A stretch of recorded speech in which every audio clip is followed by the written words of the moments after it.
Covid-19.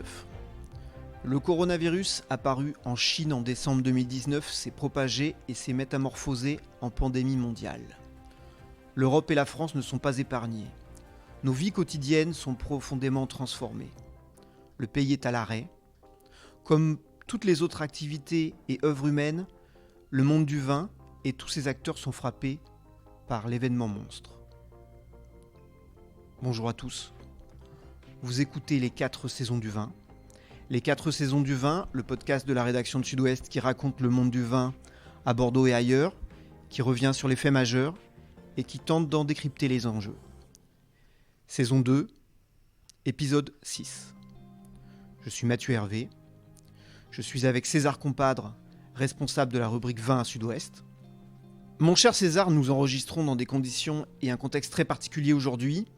Nous sommes le lundi 30 mars. La France et le monde traversent une crise sanitaire dramatique. On pense d'abord aux malades, à leurs familles et au personnel soignant. Nous enregistrons ce podcast au siège de Sud-Ouest dans un espace spécialement aménagé, en respectant les règles de distanciation sociale, et nous avons pris toutes les dispositions nécessaires. Et aujourd'hui, nous allons parler de vin, parce que le vin est un fait social, c'est une culture, c'est une communauté humaine, c'est une économie particulièrement importante dans notre région. Et nous avons la mission d'informer, et c'est ce que nous allons faire aujourd'hui. Alors César, durant la semaine passée, tu t'es entretenu avec beaucoup d'acteurs de la filière. La première question évidemment qu'on se pose, c'est comment ça se passe dans les vignes, comment ça se passe dans les exploitations agricoles, puisque les châteaux sont des exploitations agricoles. Bonjour Mathieu, bonjour à tous. Comme vous l'avez évoqué, si le pays est sous cloche, la viticulture démarre. C'est-à-dire que la plante pousse et alors que le pays est confiné, la nature reprend ses droits. Et ce qui se passe aujourd'hui dans les vignobles, c'est qu'il y a du travail, que les vignobles ne peuvent pas s'arrêter, que la plante pousse, que les premiers traitements vont arriver et que cela pose des problèmes, on va en parler, de main-d'œuvre, d'organisation du travail. Ça, c'est pour le côté viticulture. Dans les chais, la situation est un peu plus, entre guillemets, maîtrisable. Une partie du personnel a été mis au chômage technique, d'autres tâches sont reportées. Et au niveau du personnel administratif des châteaux, nombre d'entre eux sont en télétravail ou ont été mis au chômage technique. Donc évidemment, gros impact de cette crise sanitaire sur le secteur viticole.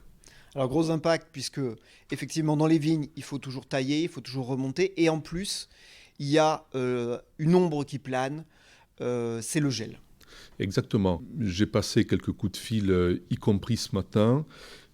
Les craintes sont importantes, mais il se trouve que ce matin, il n'y a pas eu d'impact de gel. Les températures sont restées positives, c'est une bonne chose. Pour demain matin, il y a également des risques, et pour après-demain aussi. Donc, entre guillemets, il ne manquerait plus que ça, qu'au-delà de tous les problèmes de la filière, et on va les évoquer, il y a un épisode de gel. Je rappelle que le dernier grand épisode de gel dans la région et pratiquement partout en France, c'était en 2017. 40% de volume en moins dans le Bordelais. C'est le début des grosses difficultés économiques que nous connaissons depuis 18 mois. Elles viennent de cet épisode de gel, du manque de vin, de l'augmentation des prix et de la mévente qui a succédé à cet événement. Donc le gel a toujours des conséquences économiques très importantes dans le vignoble. Alors donc il y a cette dimension météo et puis évidemment il y a la dimension sanitaire.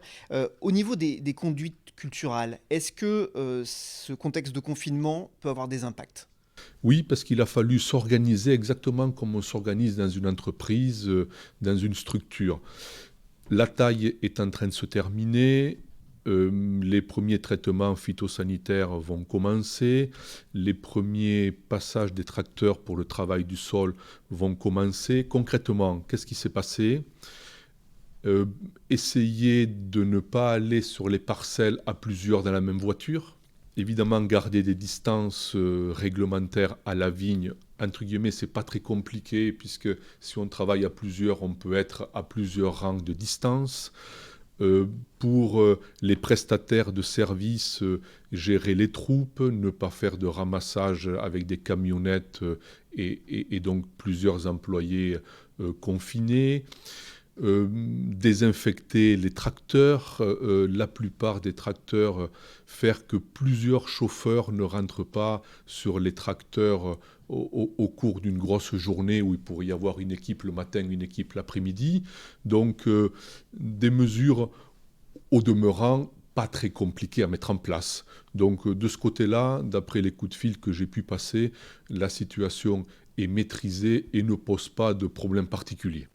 Alors évidemment, ensuite, il y a un vrai problème économique, puisque cette crise va affecter le monde du vin, comme le reste de l'économie en général, avec ce cas particulier que cette crise survient en plus dans un moment où les mauvaises nouvelles se succédaient à Bordeaux. C'est-à-dire qu'on avait un prix du vrac très bas, des problèmes de marché à l'export. On en a souvent parlé malheureusement ici ces derniers mois. Aujourd'hui, comment tu vois la situation ? Il faut rappeler un préalable qui est une bonne nouvelle, c'est que le vin n'est pas un produit périssable. Contrairement aux asperges ou aux fraises, deux exemples que je cite parce que la récolte est en cours, le vin, s'il n'est pas vendu ce mois-ci, il peut l'être le mois prochain ou l'autre mois. Bon, évidemment, pour les rosés, pour le blanc, c'est un peu difficile, un peu plus compliqué, mais évidemment, c'est important pour les rouges, de loin, la couleur la plus produite dans notre région. Et donc, effectivement, cette crise sanitaire est une couche supplémentaire à toutes les difficultés économiques que rencontre la filière. On les rappelle, gel de 2017, manque de vin, augmentation des prix du vrac, puis évidemment écroulement des prix puisqu'il y a un yo-yo économique qu'on connaît tous. Bordeaux perd des parts de marché en France, la grande distribution est un modèle à bout de souffle. Bordeaux perd des parts de marché aux États-Unis, le marché chinois s'est pratiquement écroulé. Conclusion, Bordeaux produit en moyenne 5 millions d'hectolitres par an et Bordeaux ne sait plus en commercialiser que 4. Et donc, on peut rajouter en plus dans ces dimensions le Brexit, la crise à Hong Kong. Et là, un petit focus sur souvent ce qui est très important à Bordeaux, ce sont les grands crus qui vont sans doute être confrontés à aussi des problèmes d'export puisque les frontières vont sans doute se fermer et il va y avoir des acheteurs habituels qui vont être sans doute beaucoup plus frileux. Exactement. Et d'ailleurs, il y a un symbole. Aujourd'hui, Mathieu, vous l'avez annoncé, nous sommes le 30 mars. C'était aujourd'hui le début officiel de la campagne des primeurs. On le sait, elle a été annulée comme de multitudes d'autres événements. Campagne des primeurs, annulée, ça veut dire quoi ?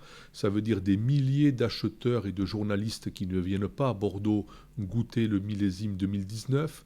Ça veut dire que ces vins ne sont pas goûtés, ne seront pas vendus tout de suite, ils restent dans les chais. Au bout de la chaîne, les distributeurs, les importateurs ne s'intéressent pas beaucoup au vin en ce moment, ni au vin de Bordeaux. Les consommateurs en bout de chaîne également. Donc tout est un peu gelé, si j'ose dire. Et évidemment, c'est une mauvaise nouvelle pour les grands crus comme pour l'ensemble des vins. En rappelant, Mathieu, que les restaurants sont fermés dans nombre de pays.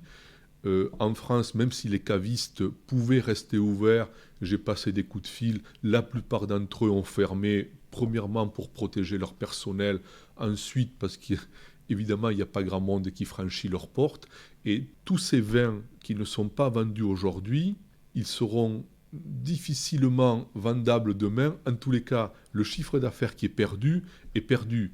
Ce n'est pas parce que les affaires pourraient reprendre dans 2-3 mois qu'un consommateur boira ce qu'il n'a pas bu le mois précédent. Donc c'est du chiffre d'affaires net qui est perdu et évidemment ça peut également poser de grosses difficultés économiques pour nombre d'exploitations et de négociants.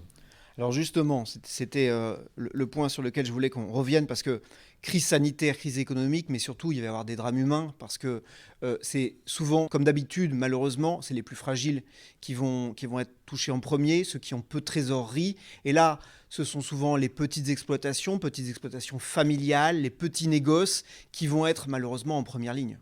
Exactement, ils vont être en première ligne. Depuis 18 mois à 2 ans, on l'a dit, il y a une mévente importante, donc moins de rentrées financières, trésorerie fragile. Avec cette crise sanitaire, 2 ou 3 mois au moins de non-vente. Arrivera également, il faut le souligner, rapidement la récolte prochaine. Les chais sont pleins de vin, il faudra les rentrer, éventuellement louer des cuves ou que sais-je pour garder les vins. Ça fera encore plus de dépenses. Et donc, c'est toute une chaîne professionnelle, effectivement, qui est encore plus fragilisée par cette crise sanitaire. Avec un point important, c'est que le monde de la coopération, je pense, joue son rôle. C'est-à-dire que les petits producteurs, aujourd'hui coopérateurs, évidemment, ne pourraient pas tenir s'ils étaient seuls. Et le monde de la coopération, dont je rappelle que c'est 20% des volumes à Bordeaux, dont c'est l'essentiel des volumes dans le Lot-et-Garonne, c'est l'essentiel des volumes à Jurançon, etc. La coopération, je pense, sera un amortisseur économique et social pour ces petits producteurs potentiellement très fragiles. Donc des coopératives qui ont vraiment un rôle très important à jouer dans le futur. Exactement. Alors on va continuer à dérouler sur la filière. Tu l'as évoqué brièvement, la semaine des primeurs donc annulée qui n'a pas eu lieu puisque ça devait commencer aujourd'hui précisément. Et puis il y a eu d'autres salons qui ont été annulés précédemment. Il y a une question qui commence à se poser. J'ai aussi échangé avec quelques interlocuteurs ce week-end qui m'ont dit, et le problème c'est que après la crise, il y a les règles de distanciation sociale et puis il va y avoir la difficulté à organiser des événements avec beaucoup de monde. Tout à fait, tout à fait. Provine a été annulé. Le salon Vinexpo Hong Kong, un salon très important, a été reporté en juillet avec beaucoup d'interrogations. Va-t-il avoir lieu ou pas? En plus, pendant les vacances, c'est très compliqué. En fait, c'est toute une organisation professionnelle de vente de vin, effectivement, qui peut être remise en cause. Les grands événements, les primeurs, les salons, la fête du vin à Bordeaux, qui va avoir lieu en juin. Est-ce qu'on reviendra dans la vie d'avant ou est-ce qu'il faudra garder les règles que nous connaissons pendant cette crise sanitaire? J'espère qu'on pourra revenir à la vie d'avant et que les amateurs puissent se réunir et être à plusieurs, puisque finalement, vous l'avez dit, c'est un produit social et la base, c'est quand même d'être plusieurs quand on le consomme. Absolument, mais c'est un vrai saut dans l'inconnu aussi à ce niveau-là, dans le futur, tout comme on voit qu'il y a des festivals de musique qui sont d'ores et déjà annulés. Évidemment, le vin ne sera pas hors sol par rapport à cet environnement. Du tout, du tout. Les grands événements comme ça marque l'inconscient collectif et on peut déjà dire que ce millésime 2020 sera très particulier quand on verra passer les bouteilles. Aujourd'hui, 30 mars, il neigeait même. Donc là, effectivement, la dimension météo et climatique dont on parle assez souvent aussi sera importante dans les jours et semaines qui viennent. Tout à fait, parce qu'on en revient à ce qu'on disait tout à l'heure sur le travail à la vigne. S'il pleut, s'il fait mauvais, c'est très pragmatique, mais les tracteurs ont des difficultés à rentrer dans les parcelles. Et vous l'avez évoqué, ce sont des exploitations agricoles, il faut du matériel, il faut que tout ça rentre dans les parcelles. Deuxièmement, on l'a évoqué tout à l'heure, même si aujourd'hui il neige, il a fait très beau ces 10 derniers jours, la vigne a beaucoup poussé, d'où les risques de gel. Tout ça est un peu lié, il va falloir s'organiser, et si fin avril, en mai, on est encore dans cette situation-là, il faudra de la main-d'œuvre pour faire des travaux en verre qui ont lieu dans la viticulture. On voit aujourd'hui qu'il est très difficile de trouver de la main-d'œuvre, qu'elle vienne de l'extérieur de la France, bien sûr, des pays de l'Est, des pays du Maghreb. Déjà, on voit qu'ils ne peuvent pas venir pour d'autres cultures. Pourront-ils, ces main-d'œuvre, ce type de main-d'œuvre pourra-t-il venir quand le printemps sera bien avancé en viticulture? C'est un autre point d'interrogation. Déjà, nous avons interrogé des prestataires de main-d'œuvre ici à Bordeaux. Ils ont du mal à recruter. Et comme nombre de propriétés ont externalisé leur travail ces dernières années, nombre de propriétés sont tributaires du travail des prestataires de services. Si les prestataires de services n'ont pas de main-d'œuvre, ils ne peuvent pas honorer leur contrat dans les exploitations. Et nous l'avons évoqué, la vigne n'attend pas, elle pousse. Et voilà, ce qui n'est pas fait aujourd'hui peut difficilement être reporté dans 15 jours ou 3 semaines. Il y a des délais, il y a un timing important et il faut au bout mener le travail nécessaire. Ouais, donc on peut présager que ce millésime 2020 en bouteille, il ne sera pas pareil que les autres. Non, il ne sera pas pareil. Et j'en profite pour rappeler que le millésime 2019 et le millésime 2018 sont de très bons millésimes.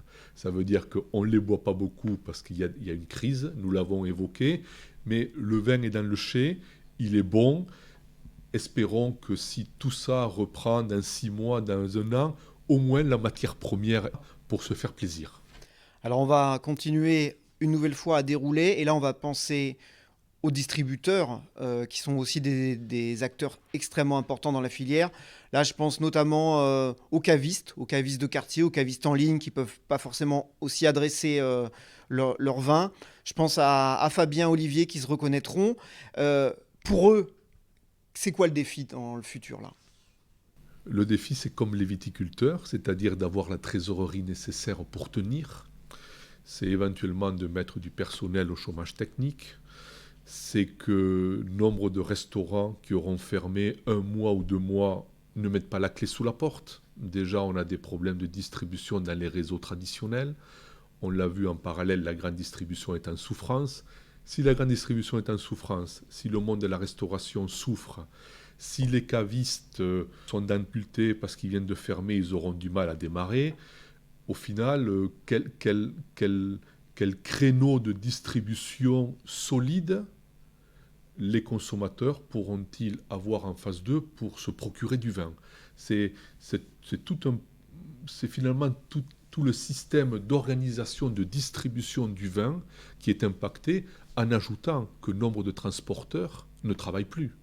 Et même si vous avez des commandes, négociants, viticulteurs, caves coopératives, si en face le distributeur ne travaille plus, eh bien vos commandes, elles ne partent pas de chez vous. Alors on va quand même terminer par une note d'espoir, si tu veux bien, César, parce que à la sortie de crise, probablement, y aura-t-il des opportunités ? Parce que quelque chose me frappe quand même, c'est que depuis ces 15 premiers jours de confinement, quand j'échange avec des amis, les gens qui ont une cave, boivent des vins qui sont dans leur cave. Et donc, évidemment, y a des vins qui sont plus ou moins consolatoires, il y a des vins qui manquent, il y a des vins qui sont là, il y a des vins qu'on veut quand même partager et donc qu'on les garde.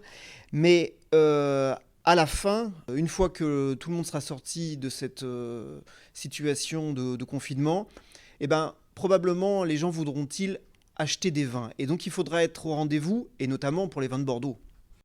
Alors, la bonne nouvelle, vous l'avez évoqué, c'est que si on est confiné chez soi, on a le temps, on a sûrement le temps de cuisiner et on a sûrement le temps d'ouvrir quelques bouteilles. Ouais, avec modération toujours. Avec modération, mais il faut garder mal parce qu'être confiné, c'est pas toujours facile. Donc, ceux qui ont des caves, ceux qui ont quelques réserves, j'espère qu'ils se font plaisir. Et effectivement, au moment où on sortira de la crise sanitaire, il faudra continuer à se faire plaisir. Alors, qu'est-ce qui va se passer ? 2 hypothèses. On sera heureux de repartager des moments avec des amis, avec la famille, et on ouvrira des bouteilles et il faudra refaire les caves, réacheter, etc. Ou on sera encore dans un moment difficile où tous ne retrouvent pas le moral et on sera dans une queue de comète de la crise sanitaire. J'espère que c'est la première hypothèse qui l'emportera. Ce serait bien pour la filière vin, ce serait bien pour le moral des Français et ce serait bien pour tout le monde. Et puis ce sera aussi peut-être, espérons-le, la preuve que la crise n'aura pas été trop dramatique puisque nous enregistrons ce podcast le lundi 30 mars. On est vraiment déjà dans le dur, mais on espère que ça va aller dans le futur. On pense évidemment d'abord aux malades, à leurs familles, au personnel soignant qui est si dévoué, si courageux dans cette bataille. Merci César. Merci Mathieu, merci à tous. Voilà, cet épisode 6, saison 2 est maintenant terminé. Un épisode, donc, je le redis, très particulier, dans un contexte très particulier. On se retrouve bientôt pour parler de l'actualité du vin à Bordeaux et dans le monde. On reparlera très vite du sujet qui nous intéressait aujourd'hui. Merci César. Merci. À bientôt. Merci à vous tous qui êtes toujours plus nombreux à écouter nos podcasts. N'hésitez pas à nous envoyer vos remarques, avis ou suggestions pour les prochains épisodes à podcast@sudouest.fr et retrouvez-nous sur le mur des podcasts de Sud-Ouest. Abonnez-vous à Sud-Ouest sur Spotify, Apple Podcast ou Google Podcast. Merci, à bientôt.